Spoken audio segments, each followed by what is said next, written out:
Over the past couple of weeks here on Robin Hood Radio, we have done a couple different interviews on a topic that has come up, and that is involving Twin Lakes and the old railroad causeway there. And there's been information on a couple of different fronts, but the person we haven't heard from is the person who owns the property, and that is Jeffrey Keenan. And Jeffrey has decided to join us this morning. He requested some airtime, and we think that's a great idea to get this end of the story. Jeffrey, thanks for joining us today. Marshall, thanks. Happy to be here.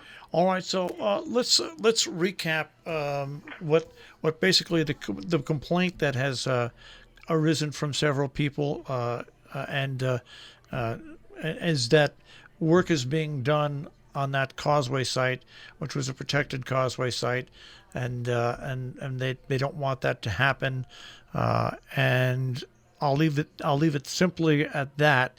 The people who are concerned with this, and you did. I don't know if you got a cease and desist order yet or not, but that's what we're talking about this morning.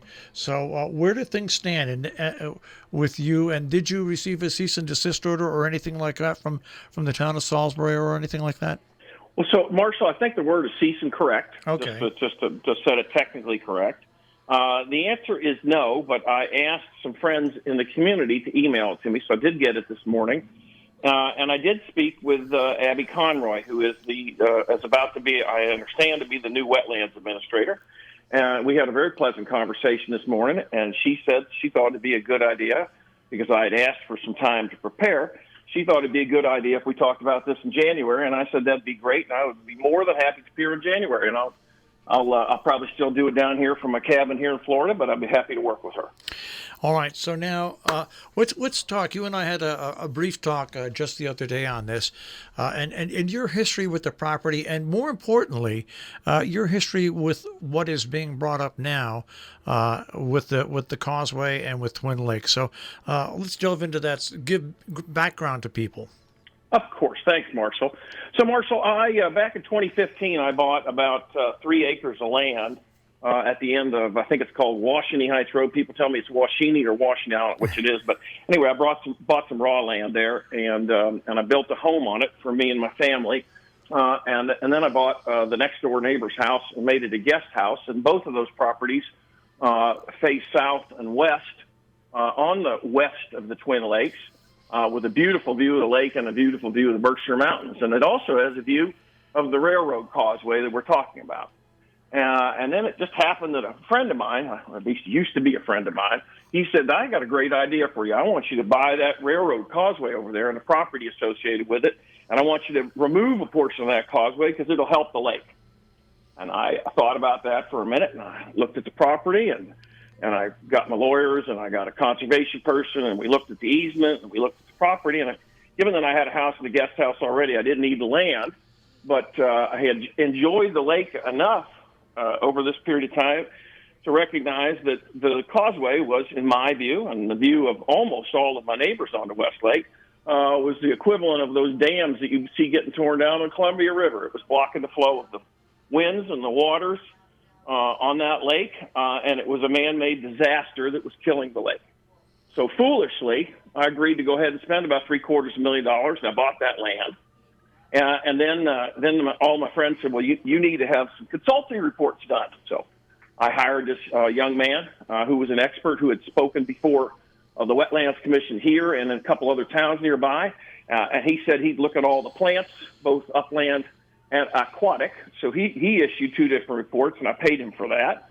And then they said, well, you need to get somebody else come on out here and look and see what's in the water. So I went out and hired somebody that, again, had been around all the towns out here and presented to them and had worked with the Nature Conservancy, other people. And he did another report for me, and I paid him for that. So I had those 3 reports done. And then somebody said, well, now you go talk to the Nature Conservancy. So I went to the folks over there at the Twin Lakes Association. I asked them what they thought I should do, and they said, well, we can suggest somebody you could talk to at the Nature Conservancy. So I thought that was a good idea. And then I hired a young man here in the community who used to work for the Nature Conservancy, and I asked him to do some work on it and evaluate the project and the site and everything else, and he did all that for me. And then he agreed that we should talk to the Nature Conservancy. So we we reached out to them. They were happy to talk to us, and we invited them to come on out to the Causeway not so long ago and look at everything for themselves, and we gave them the reports. And I paid that young man quite a few hours to go and do his work and figure out what it is he liked or he didn't like or what they liked. And apparently they had a pretty good conversation because they were out there 4 or 5 hours.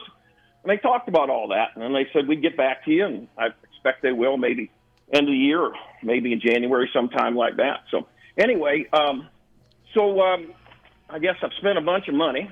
When I'm done, if I win on all this, we'll remove some of that causeway, and I'll get to pay all the cost of having that removed and have less land, and I think we'll have a better lake. And it's, I guess it's my hope that members of this community who care about that lake, particularly those who live on that lake and who use that lake, might take a chance to look at these reports that I've done and talk to my consultant and come to hearings in a rational, open-minded way and let science and facts and not act like Donald Trump supporters actually show up and listen to the case to be made. And maybe some members of the community might go spend their own money and go get some consultants and some experts and come up with reasons why it's not a good idea to remove the causeway. But it's a serious subject. It's not one about running around and throwing petitions and slinging mud.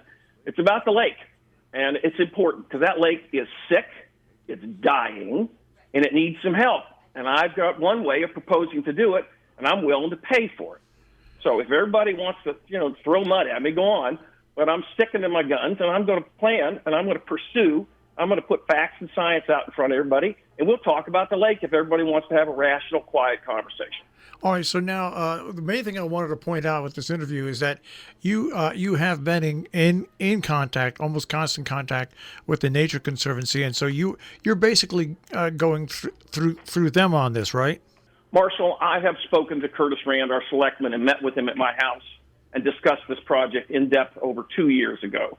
I have met on multiple occasions with the most important organization on these lakes, which is the Twin Lakes Association. I met with their prior president, their current president, their vice president. I've met with anybody in that board who wanted to meet with me. We met at the site. We've met in my home. We've had conversations. We've had emails. I've shared the reports with them. I've given them everything they could possibly ask for.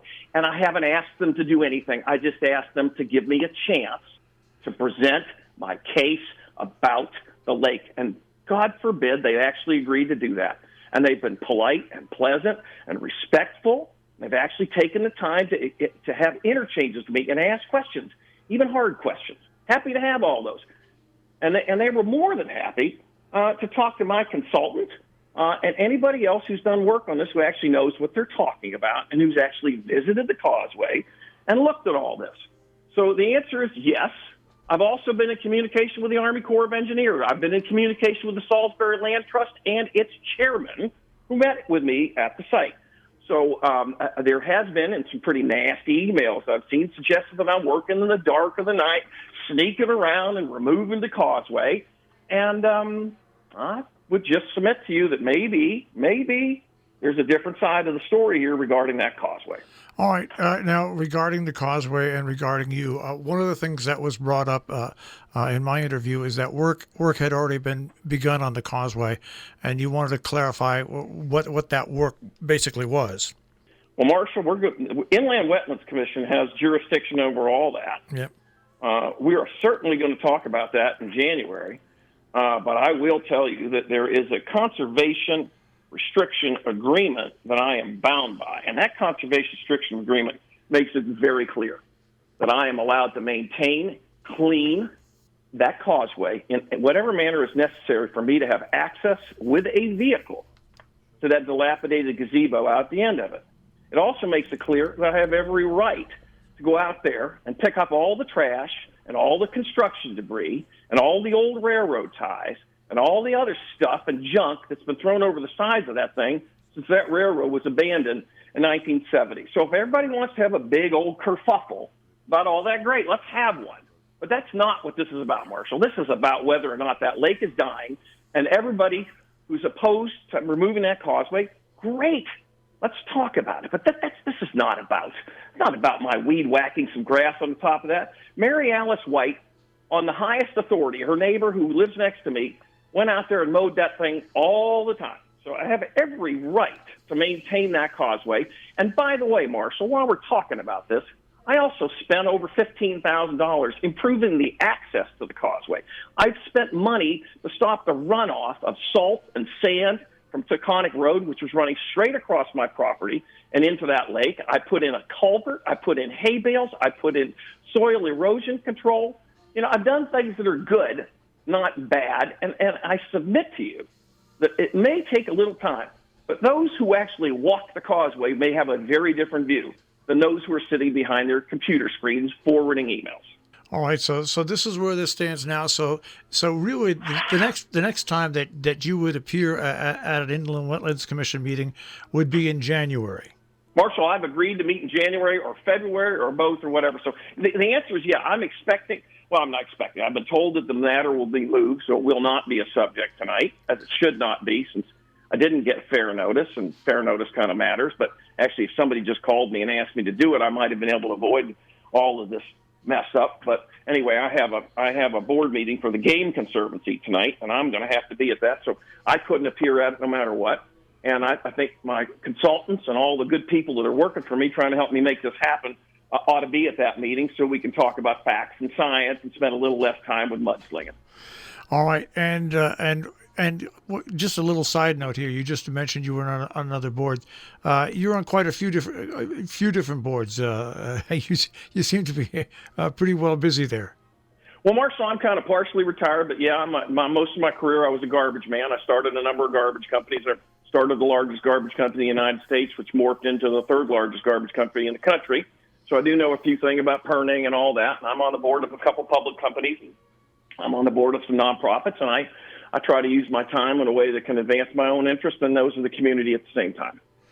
Well, once again, I thank you for contacting me so I could let people hear exactly who you are and how you've approached this. And I guess what we'll see is when the next meeting of the Inland Wetlands Commission comes up, people will get a better understanding, either via Zoom or even in person, about the work that you propose to do, what you've done to maintain the causeway right now, and what the future might be.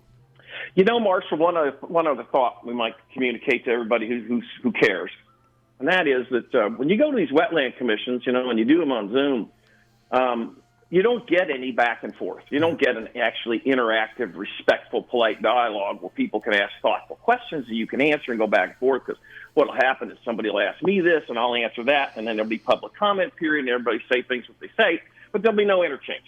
So when the petitioner group here came out, I reached out to plenty of them by email, and I said, if y'all would like to talk, I'd be happy to meet and actually have a polite, respectful dialogue about facts and science. And I'm still offering that. You don't have to have an Inland Wetlands Commission to talk about a project that is pretty darn serious, a lot more serious than signing petitions. It ought to be based on a little bit more information and a little more dialogue. So I just will tell you that offer remains standing. I have more than enough resources and ability to facilitate such a dialogue, as long as everybody wants to come to it with an open mind and be respectful. Well, there you go. There's an open invitation for a meeting for whoever wants to find out more about what this is all about and who has opinions on this. There's an offer for an open meeting that can be conducted in whatever way is set up as possible. That's not necessarily within the framework of the Inland Wetlands Commission and not necessarily waiting to January or February. Well, Jeffrey, I really do want to thank you for reaching out to me, and I hope that this interview will enlighten a few more things and maybe set up that dialogue that you're looking for. Well, Marshall, I sure hope so, and I appreciate time with you today. Thank you.